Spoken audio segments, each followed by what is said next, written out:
1945, an architect named Hassan Fathi stood in a village outside Luxor, Egypt, and watched a family move into a house he had built from the earth beneath their feet.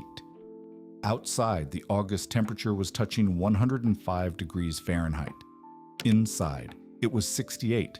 No electricity, no mechanical system of any kind. Fathi spent the next 40 years trying to tell the world what he had found. The world's construction industry spent the same 40 years making sure nobody listened. This is a house that never gets hot, and the reason you have probably never heard of it has nothing to do with whether it works. The technique is called rammed earth. In most of the United States, you need a lawyer and an engineer just to attempt it. The reason has nothing to do with safety. So what exactly is rammed earth? And how does compacted dirt become a wall that outperforms concrete? You start with the subsoil beneath your property, not topsoil, the raw mineral earth below it. Test it for clay content, somewhere between 15 and 30% is ideal. Mix it with gravel and a little sand, dampen it to the moisture level of a wrung-out sponge, and pour it into a temporary form the same way you would pour concrete. Then compact it in layers, each one about 4 inches before compression, each one rammed down to roughly 2.5. The form comes off. The wall stands. No curing time, no kiln, no chemical process. The compression creates the bond.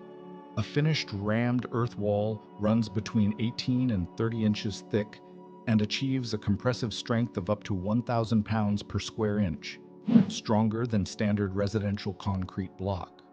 The material cost using soil excavated on site runs roughly $4 per square foot.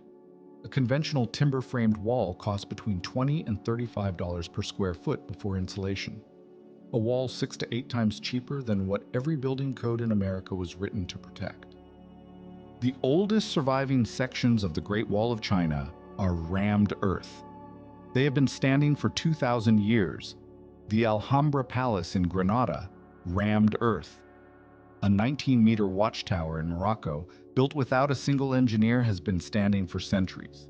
These are not curiosities. They are load tests running in real time. If walls built without engineering have been standing for 2,000 years, what are they doing to the temperature of the air inside them?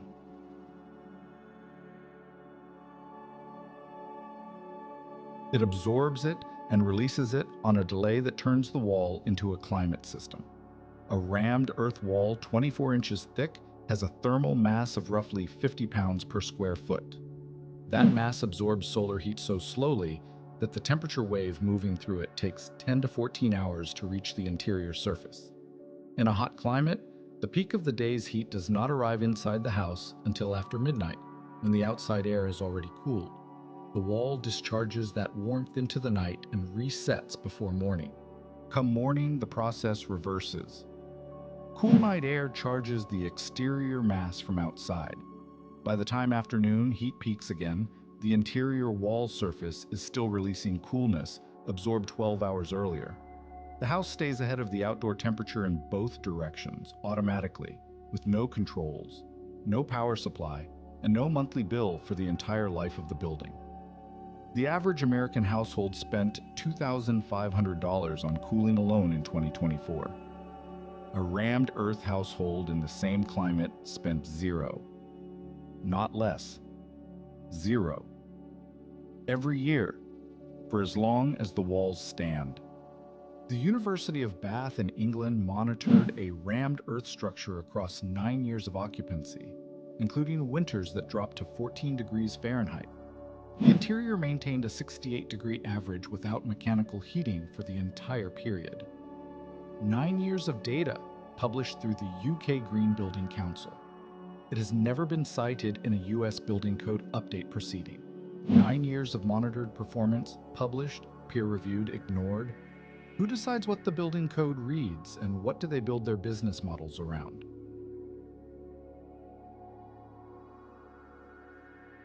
Adobe was buried by legislative capture. Rammed earth was buried differently, and in some ways more completely. Nobody had to write a law against it. Nobody had to draft a code amendment or lobby a committee. All that was required was for the architecture schools to leave it out of the curriculum. And that is exactly what happened. The American Institute of Architects is the body that accredits architecture schools and sets professional standards across the United States. It did not include rammed earth in its core curriculum until 2019. Every architect licensed before that year, every one of the approximately 115,000 licensed architects currently practicing in the United States, graduated without being taught that the cheapest load-bearing wall system in history exists. They were extensively trained in steel, concrete, and engineered timber. The companies that produce steel, concrete, and engineered timber fund the continuing education programs through which architects maintain their licenses. That is not a conspiracy. That is a curriculum. The effect is self-perpetuating in a way that no law could replicate. If no architect knows about rammed earth, no architect specifies it. If no architect specifies it, no contractor learns to build it. If no contractor builds it, no building department ever processes an application. If no building department ever processes an application, no case law develops, no inspector training gets written, no insurance product gets created. The silence feeds itself without anyone having to maintain it. The knowledge does not get suppressed, it just never gets transmitted. Think about what that means in practice. Somewhere in your county today, there is a building department with the authority to approve a rammed earth structure under an alternative materials pathway. The examiner sitting at that desk has a degree from an accredited architecture or engineering school. In almost every case, rammed earth was not in the textbook. The material that has been heating and cooling human beings for 2,000 years is simply not in their frame of reference. You would not be fighting a bureaucrat who knows what rammed earth is and has decided to block it. You would be explaining it from scratch to someone who has genuinely never encountered it. That is a harder wall to climb than any regulation. If the silence was that complete, what finally broke it? Australia wrote rammed earth into its national building standards in 2002. New Zealand followed. Germany established commercial rammed earth construction standards used for public buildings and housing developments. In those countries, it is not a workaround. It is a material with a code pathway, a licensed contractor trade, and an insurance framework. In the United States, if you own the land, supply the labor, and occupy the finished structure, the alternative materials approval does not apply to you. The wall the code was written to prevent is legal today on your own property if you build it yourself. David Easton has been building rammed earth structures in California since 1973.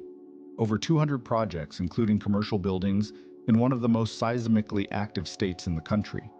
His walls have been tested and occupied through multiple major earthquakes. Not one has failed. California is the state most likely to shake a building to pieces, and not one of his rammed earth walls has cracked or shifted. 200 structures, 50 years, 0 failures.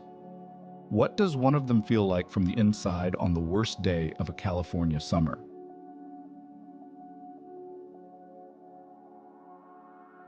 It is the second week of August in the Central Valley of California. The thermometer outside reads 107 degrees Fahrenheit. You walk to the front of the house. You step inside and the air does not just feel cooler, it feels heavier, denser. The way air feels inside a stone church or a cellar, pressed down by the mass around it. Your skin registers it before your mind does. The interior sits at 71 degrees. You walked in from 107. The walls are 2 feet thick. Run your hand along the surface. It is textured, slightly rough. The compression striations running horizontally across the face, each one marking a layer poured and rammed before the next. Press your palm flat against it. Cool. The deep stored cool of something that has been absorbing night air for months. There is no thermostat, no unit outside, no vents in the ceiling. There is a house made from the ground it stands on, holding 71 degrees against 107, on nothing but mass and physics and time. Outside 107, inside 71, 36 degrees of separation, no power consumed, no bill issued, no system that can break, wear out, or have its price raised. In 2019, when the American Institute of Architects finally added rammed earth to its accreditation framework, something unusual happened. The continuing education course filled within 48 hours.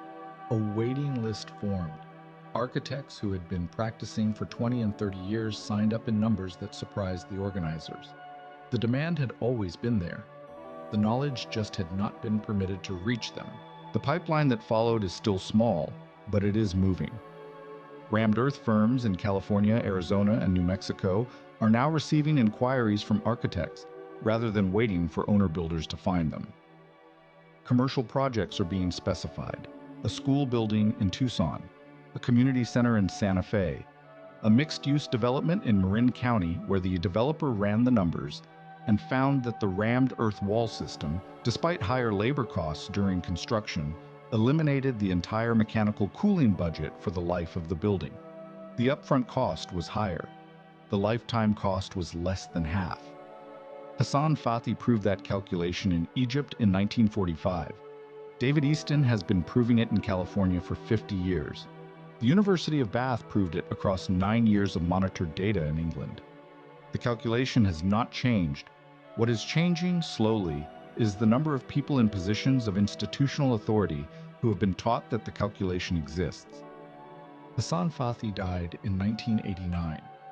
The 150 homes he built in Upper Egypt are still standing. The conventional concrete housing built beside them has largely been demolished. His book has been translated into 15 languages. It has never been cited in a U.S. building code proceeding. He was right about everything. The material works. The physics has not changed. The only thing standing between a family and a house that cools itself for free is the gap between what the curriculum taught and what the ground has always known. That gap is closing. One architect at a time, one permitted structure at a time, one owner-builder who found the exemption and started digging. If you are ready to be one of them, the knowledge is here. Next on the build guide, there is a construction technique that uses the earth itself as a temperature regulator. Costs almost nothing to build, has been legally approved in the U.S. residential code since 1978, and is almost entirely absent from the American housing stock. We're going to show you why it disappeared and exactly what it would take to bring it back. Subscribe and hit the bell. You will not want to miss that one.